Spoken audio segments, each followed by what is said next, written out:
Veduwe, ini ndakatosiyawo imba nokuda kwehama dzemurume chaidzo. Ndaiedza nepandinogona napo kuvaitira zvakanaka but vaisazviona. Murume akazopedzisira akubatana navo pakundishora nekundivenga, so ndakabva ndaona kuti changu hapachina. Pakatanga kuuya bamukuru pamba vachinzi vari kutsvaga basa. Apa taigara 2 rooms. Ndakavatambira ndichifunga kuti pamwe vawana basa vachasuduruka, but kwete, vakawana basa ndokugara nesu for 3 years mu2 rooms idzodzo. Maiguru vachishanya zvakadaro. Ndikamboedzawo kutaura namaiguru kuti hamudewo free moment and private time yenyu here nabamukuru. Dai matsvagawo pekugara. Ndozvakabva zvasimudza mhepo yese zvikanzi handivade pamba pangu. Zvadaro vakazobva zvavo asi vakanga vakatsamwa.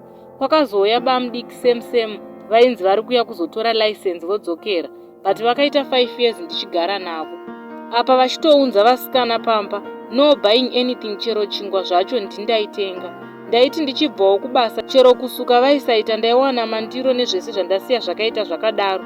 Ndosvika ndosuka nekubika. And he was very disrespectful to me. Ndakazoudzawo murume zvikanzi wagara hama dzangu haudzide, wakadzinga zvemukoma wangu pano. Ini hezvo kondofirei zvangu. Ndakanyarara, nyaya ikazosvika kunzeve dzavamwene nanatete, ndopakasimuka mhepo dzese.